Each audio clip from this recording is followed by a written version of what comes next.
is the faith of our Flyers.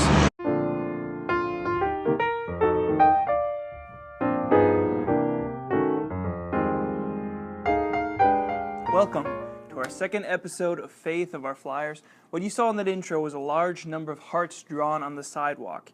Each one of those hearts represented a prayer said for the over 3,500 babies that are aborted each day in the United States. That's right, 3,500. And that's a great initiative that the school was taking for us, a reminder for us to pray for all those who are lost in that and to pray for their families, pray especially for their parents and the pain that they go through. And just for us to all keep in mind this, especially for this month, which is the month of Respect Life, month human dignity or human value. As I just said a second ago, October is Respect Life Month. And the hearts and prayers on the sidewalk are just one of the many initiatives that we've been trying to take to highlight that topic. Another one of those initiatives that was taken was that a group of missionaries from a great organization called the Culture Project was in town. They came to St. Paul High School. They gave talks to the students there. And so if you're in high school, and the odds are pretty good that you already knew this. If you were in class and you didn't know this, you probably should see a doctor immediately. But the rest of you, parishioners and the other students, may have not been aware that this was going on. You may have not even been aware that they were in town or that they were giving talks or anything like that. So let me tell you, it's an incredible, incredible group. The members of the Culture Project who came to St. Paul's were especially pretty cool people. I got a long chance to talk to them. I got to see what they did in the classrooms. Just really amazing people. They have incredible backstories. Very charismatic people, and just most of all, they are just on fire with love for Jesus and for the cause of respecting human dignity and trying to grow in our culture that respect for human dignity that's really lost in a lot of ways these days, and also an increase in the virtue of chastity, which also is lost in this culture in a lot of ways. Anyways, after lots of begging, bribery, and just a mere $2,000 salary that I gave them, just kidding. I managed to convince a couple of the missionaries of the group to give me a little interview to talk a little bit about what the Culture Project is all about, to talk about how they got involved in the Culture Project and why they're passionate about it, and also just to give you all a message, just a little message, not very long, just a little taste of what they were doing this week with the high school students. So we're here with Joel and Johnny, and they're part of the Culture Project. Part of the team of Toledo that's come down here to St. Paul's Catholic Schools, and we just appreciate them being here, but I wanted to interview them and just kind of give the whole parish and all the students a little taste of what they're doing here. So to Joel and Johnny, thank you for being here. Yeah, thank you, Peter. Yeah, thank you. Excellent. Yeah. Could you just start us off, tell us a little bit about what the Culture Project is, because I know not a lot of people out there are aware of what it is.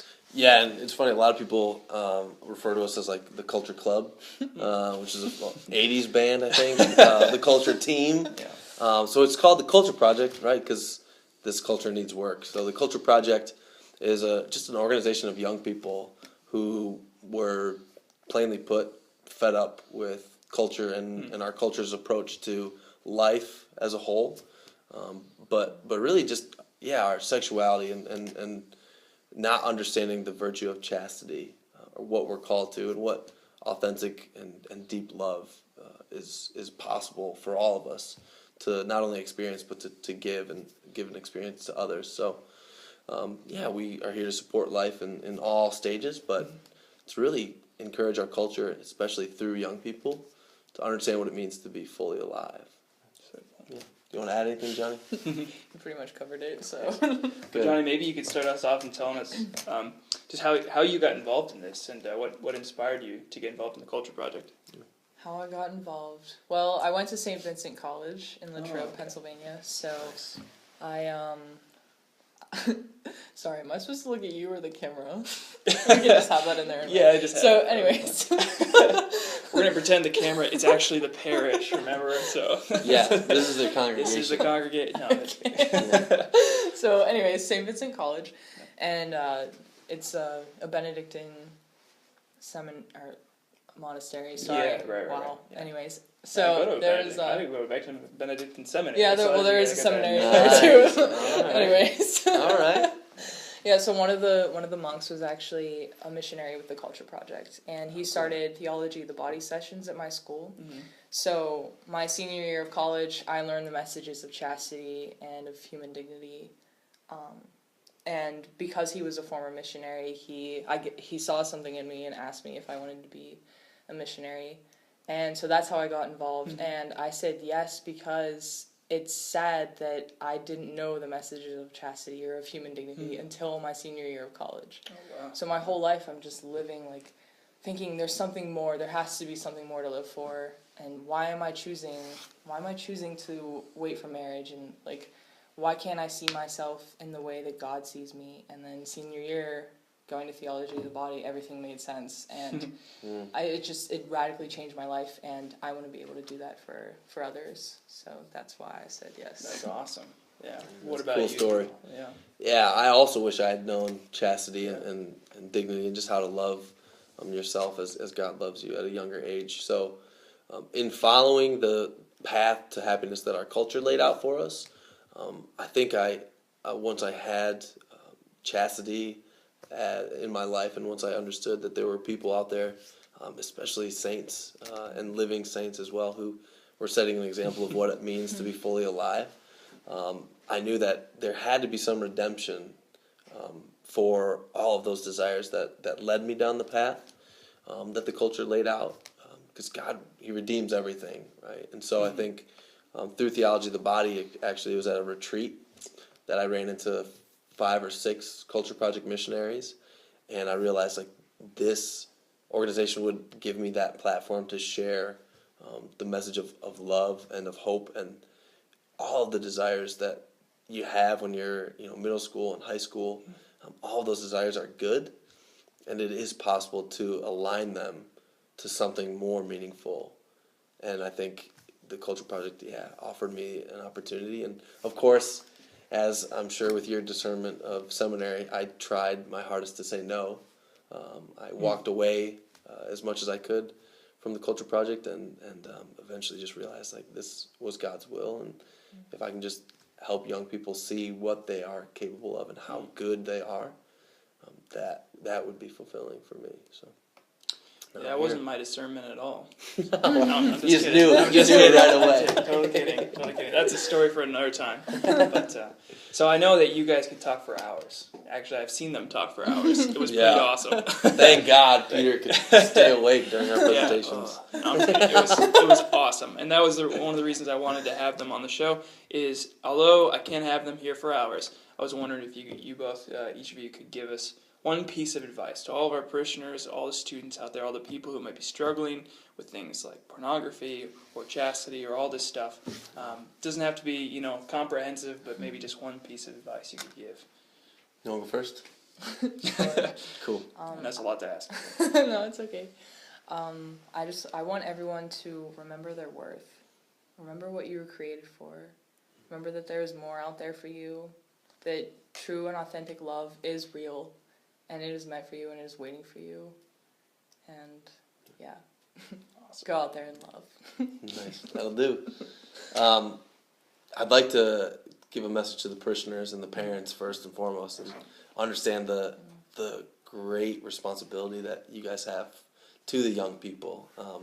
Our job wouldn't be possible if it weren't for parents and for parishioners who paved the way before us and really understood that being able to mold the mind and the heart of a young person is an incredible privilege that God has bestowed on each and every one of you. And then for the students, I'm sure you guys get sick of hearing all the time, what are you going to do when you're older? What school are you going to? What are you going to study? What do you want to be when you grow up? And I would urge you to take a minute every day and realize that who are you today? Because we see, as the Culture Project, we have seen this week how good all of you are right now, and that is something to be relished. You have the ability and the capacity to love more fully right now where you're at, and that is a beautiful invitation from God to live out chastity and to impact those around you with love. So I'm sure you're going to do great things when you're older, but we know you're capable of doing great things now. Awesome. awesome. Yeah. Well, we just thank the Culture Project so much for coming into town. I really appreciated hearing you guys talk, and I know that students did too. But for all you who didn't get a chance, and for you who did, hopefully it can just give you a little insight into their life and what they do, and what they were hoping to convey, and what they're passionate about. So, thank you so Thanks, much, Peter. Joel. Yeah, And this thank was you, awesome. Tony. Thank you. Thank you, guys. Definitely. I'm going to leave that in there. So there you have it, the Culture Project, bringing the respect of human dignity and the virtue of chastity back to our culture. One school group, parish, youth group, lunch meeting, etc., at a time. Before we go, I have the first challenge for all of you watchers, but it requires a little bit of an intro. As many of you have realized, we are in the week of Halloween and All Saints' Day. Once again, if you didn't realize this, you probably should go see a doctor. This week we celebrate our God-given right to go up to the houses of strangers and demand some candy. America. But at the same time, we celebrate the lives of some pretty incredible people, and some of the most incredible people this world has ever had the honor of hosting. No, not the Backstreet Boys. The Saints. Now, you may not know it, but there is a religious background to Halloween. The idea was that you dressed up as a scary monster to trick the evil spirits and ward them off. Okay, so it sounds a little silly to us in this day and age, sure, but then again, if you see some of the outfits that people wear these days, I'm not surprised that they'd be scared. That's all fun and games, but there is a truth for all of us here. There is an evil out there. There are demons that want to drag us down, that want to do anything they can to make sure that we are deprived, just as they are, of the gift of heaven. Now, while they may not be frightened very much of white sheets with holes for the eyes or an Iron Man outfit, no matter how realistic that Iron Man outfit looks, there is one thing that makes the evil flee with utter mindless terror: the life of a saint. So as you go ahead and put away your chocolate-stained costumes and try to recover from that enormous sugar crash you probably had this morning, ask the saints to help you, just to be a little bit more like them every day. Ask them to help you with the power and salvation of Jesus to send the demons running scared. You may be thinking that the saints weren't exactly that terrifying, but if you think that, you might want to open up a book of the lives of the saints and do a little bit of research. They may not exactly have been scary in the sense of, oh, let's run away, they're going to eat my brains type of scary. But they were definitely scary in that when we are faced with the sacrifice they gave for Jesus and for the complete commitment of their lives, we are challenged to the core. It strikes us deep here, and we feel it, and we are challenged to live a better life. And that can be scary sometimes. But they also show us that it's completely worth it. Okay, so now the challenge. One such saint that I've been talking about is Saint Denis. Now, Saint Denis is known for something worthy of Halloween and All Saints' Day alike. Do some research, find out what that thing is, or find out what you think I think that thing is, or that you'll think that I think that you'll think that I'll think that thing is. Wait. Send me your best answer on my Facebook page. You can message me on that. The best answer will get a shout out in next week's video. So that's all we really have for today.